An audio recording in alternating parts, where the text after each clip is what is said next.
Assalamualaikum warahmatullahi wabarakatuh. Perkenalkan, nama saya Khairul Anwar Ibrahim dari kelas IPS 4. Di sini saya akan mempresentasikan kehidupan politik dan ekonomi masa Orde Baru. Kalau kita bicara soal Orde Baru, pasti yang paling teringat adalah nama Soeharto. Ya, Orde Baru dipimpin oleh Soeharto selama 32 tahun. Waktu yang tidak sebentar, selama 32 tahun masa kepemimpinannya banyak kebijakan yang memiliki pengaruh cukup besar terhadap proses berjalannya negara kita ini. Mulai dari kebijakan politik maupun kebijakan ekonomi. Kebijakan politik yang dikeluarkan terbagi menjadi dua, yaitu kebijakan politik dalam negeri dan luar negeri. Masing-masing kebijakan tentunya dikeluarkan berdasarkan kebutuhan negara. Idealnya kebijakan yang dikeluarkan adalah rakyat yang menguntungkan dan mengedepankan kepentingan rakyat banyak. Kehidupan politik Orde Baru. Kalau kita bicara soal Orde Baru, pasti yang paling teringat adalah nama Soeharto. Kebijakan politik yang dikeluarkan terbagi menjadi dua, yaitu kebijakan politik dalam negeri dan luar negeri. Masing-masing kebijakan tentunya dikeluarkan berdasarkan kebutuhan negara. Ideal kebijakan yang dikeluarkan adalah yang menguntungkan dan mengedepankan kepentingan rakyat banyak. Kita lihat ini ada beberapa kebijakan politik masa Orde Baru. 1. Pelaksanaan pemilu pada tahun 1971. Pemilu yang sudah diatur melalui SI MPR 1967 yang menetapkan pemilu akan dilaksanakan pada tahun 1971 ini. Berbeda dengan pemilu pada tahun 1955, Orde Revolusi atau Orde Lama. Pada pemilu ini, para pejabat pemerintah hanya berpihak kepada salah satu peserta pemilu, yaitu Golkar. Dan kamu tahu, Golkarlah yang selalu memenangkan pemilu di tahun selanjutnya, yaitu tahun 1977, 1982, 1987, 1992 hingga 1997. 2. Penyederhanaan partai politik. Penyederhanaan partai politik menjadi dua partai dan satu golongan karya, yaitu 1. Partai Persatuan Pembangunan atau PPPP, gabungan dari Nahdlatul Ulama, Permusi, Partai PSII.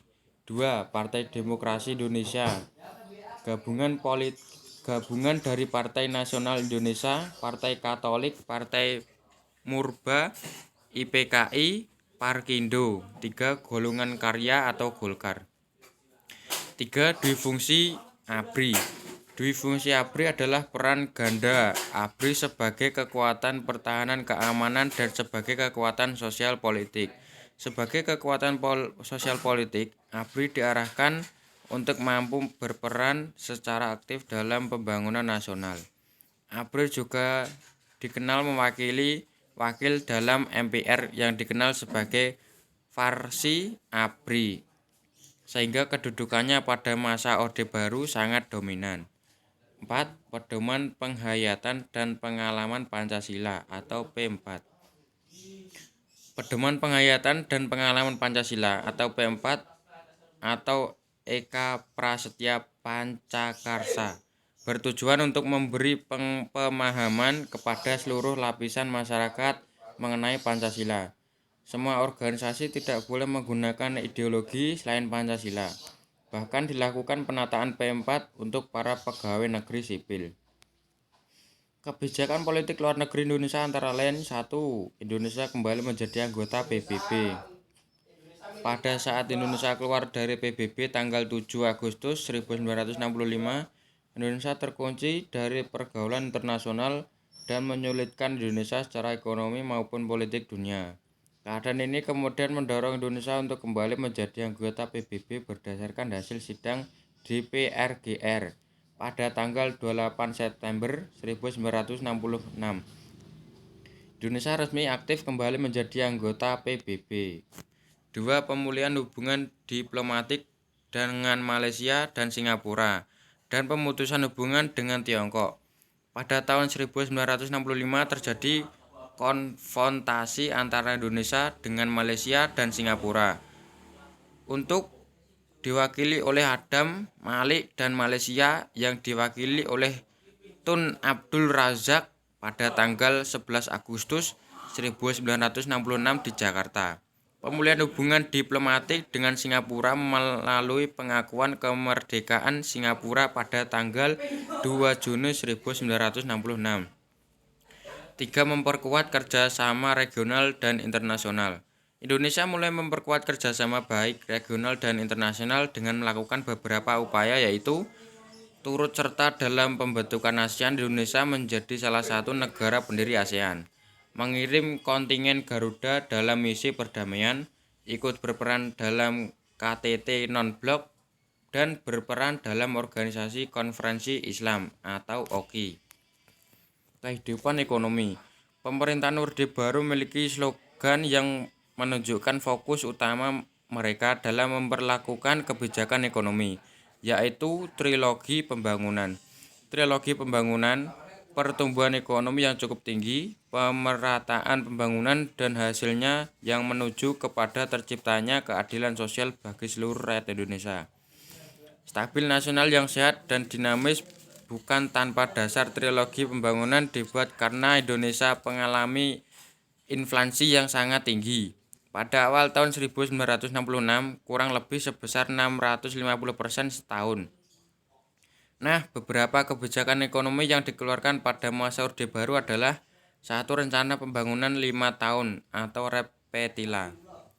Pada April 1969, pemerintahan menyusun Rencana Pembangunan 5 tahun atau REPELITA yang bertujuan untuk meningkatkan sarana ekonomi, kegiatan ekonomi, serta kebutuhan sandang dan pangan. REPETILA ini akan dievaluasi selama 5 tahun sekali.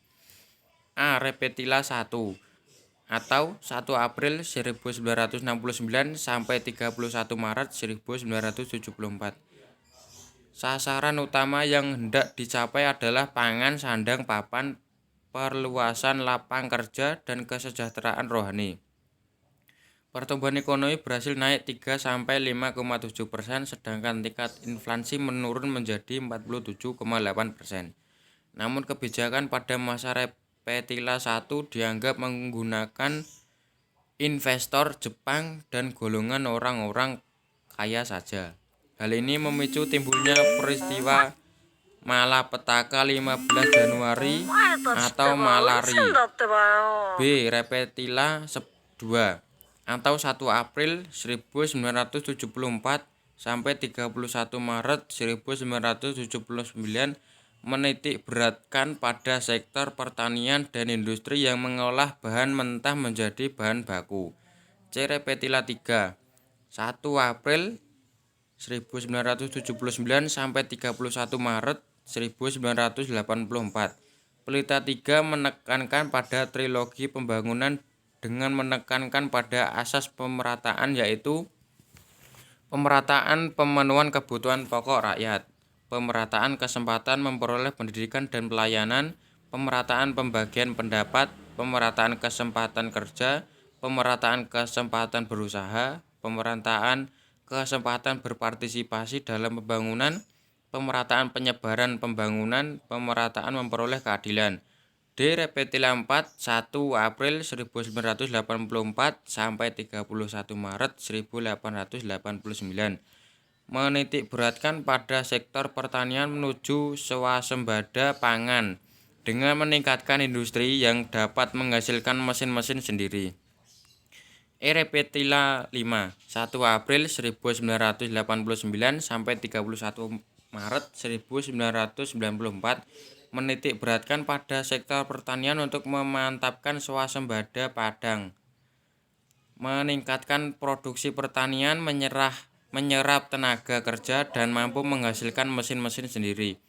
F. REPETILA 6 memulai pada tahun 1994, pembangunan berfokus pada sektor ekonomi, industri, pertanian, dan peningkatan sumber daya manusia. Sekian presentasi dari saya. Jika ada salah kata, mohon maaf. Sekian, wassalamualaikum warahmatullahi wabarakatuh.